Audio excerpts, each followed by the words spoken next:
आज का पहला एमसीक्यूज क्या है। तो आज का पहला एमसीक्यूज है, मध्य प्रदेश को किस नाम से जाना जाता है।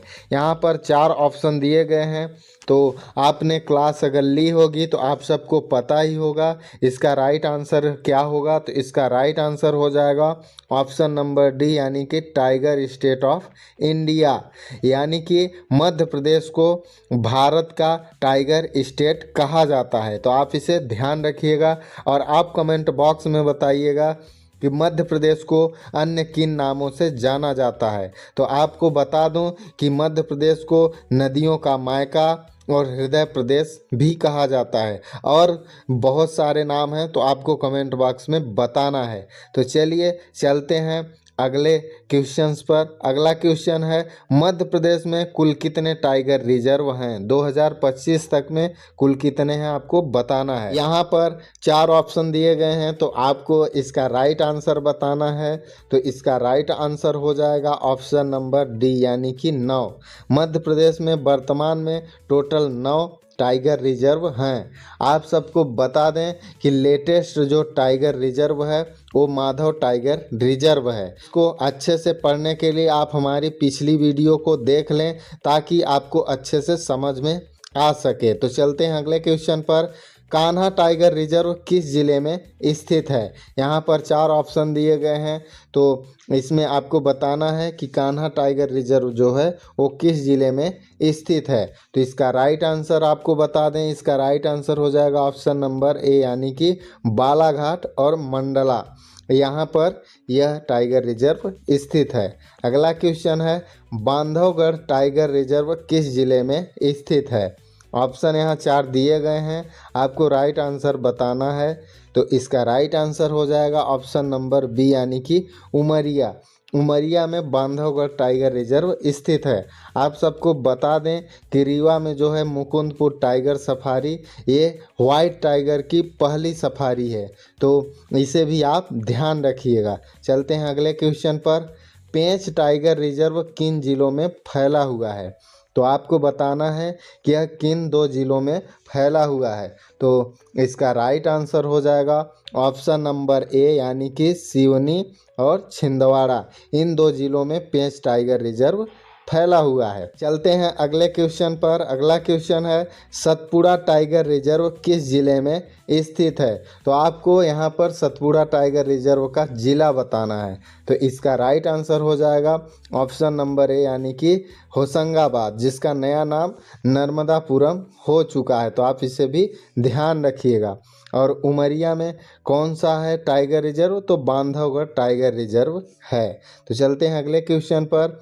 पन्ना टाइगर रिजर्व किस नदी के किनारे स्थित है। तो आपको बताना है कि पन्ना टाइगर रिजर्व से कौन सी नदी बहती है। आपको मैं पिछली क्लास में अच्छे से बताया हूँ। तो इसका राइट आंसर हो जाएगा ऑप्शन नंबर बी, यानी कि केन नदी। केन नदी पन्ना टाइगर रिजर्व से होकर बहती है, इसलिए पन्ना टाइगर रिजर्व इसी नदी के तट पर स्थित है।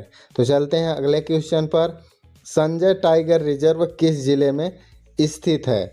तो आप सबको पता ही होगा संजय टाइगर रिजर्व जो है वो हमारे मध्य प्रदेश के सीधी जिले में स्थित एक टाइगर रिजर्व है। तो आप इसे ध्यान रखिएगा।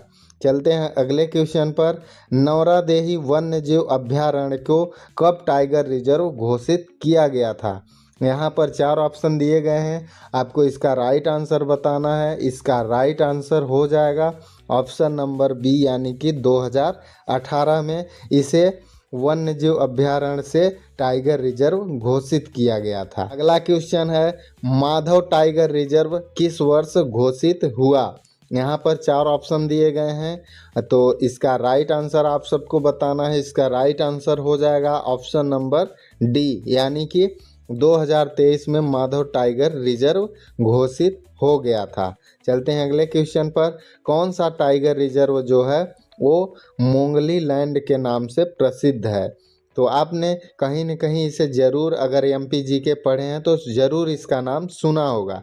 तो इसका आप सबको राइट आंसर बता दूं कि इसका राइट आंसर हो जाएगा ऑप्शन नंबर ए, यानी कि पेंच जो राष्ट्रीय उद्यान या टाइगर रिजर्व है ये मोंगली लैंड से संबंधित है। तो इस पर एक बुक भी लिखी गई है रुडयार्ड किपलिंग द्वारा, तो जंगल बुक नाम है उसका, तो आप इसे ध्यान रखिएगा। और चलते हैं अगले क्वेश्चन पर। अगला क्वेश्चन है, कान्हा राष्ट्रीय उद्यान किस वर्ष टाइगर रिजर्व बना?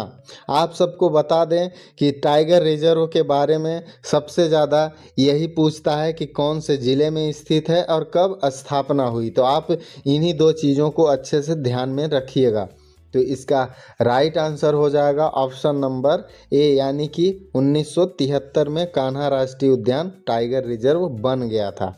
अगला क्वेश्चन है, बांधवगढ़ टाइगर रिजर्व की स्थापना किस वर्ष हुई थी? यहाँ पर 4 ऑप्शन दिए गए हैं, तो आपको यहाँ पर राइट आंसर बताना है। इसका राइट आंसर होगा ऑप्शन नंबर सी, यानी कि 1968 में बांधवगढ़ टाइगर रिजर्व की स्थापना की गई थी। चलते हैं अगले क्वेश्चन पर। वर्तमान में मध्य प्रदेश में बाघों की अनुमानित संख्या 2023 के रिपोर्ट के अनुसार आपको बतानी है, क्योंकि आखिरी बार जो इनकी जनसंख्या की गणना की गई थी वो 2023 में की गई थी, इसलिए आपको 2023 के आंकड़े यहाँ पर बताने हैं।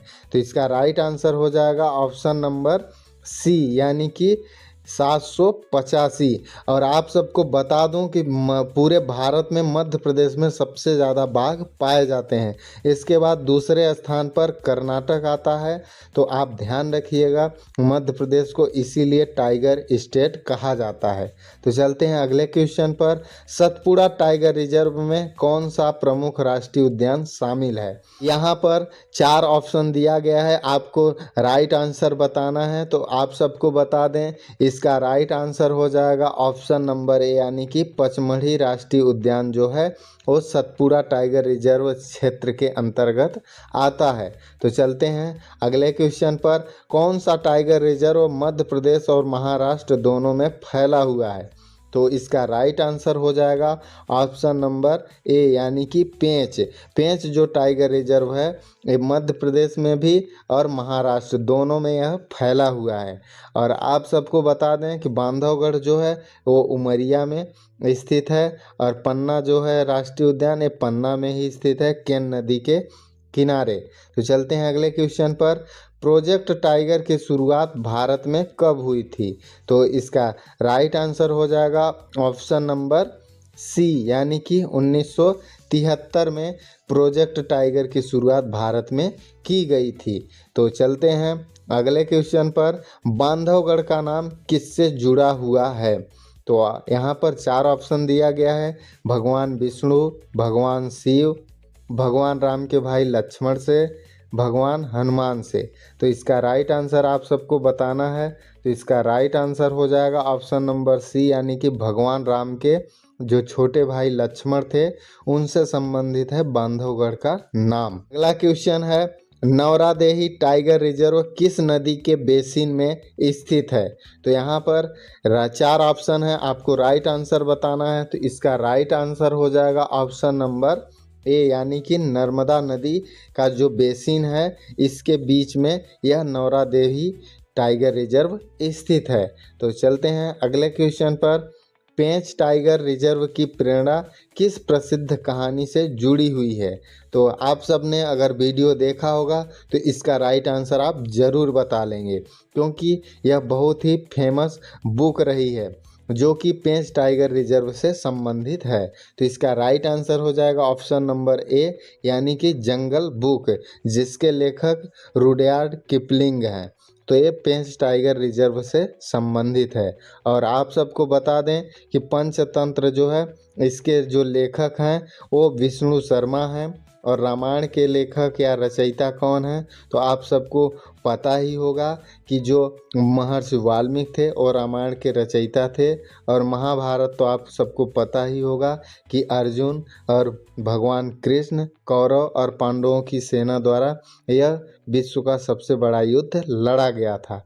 तो आप इसे ध्यान रखिएगा। हमने पिछली क्लास में मध्य प्रदेश के प्रमुख टाइगर रिजर्व के बारे में विस्तार से पढ़ा, और आज हमने मध्य प्रदेश के प्रमुख टाइगर रिजर्व से संबंधित टॉप 20 MCQ जो आपके एग्ज़ाम के हिसाब से बहुत ही महत्वपूर्ण साबित होंगे उनको हमने कवर किया।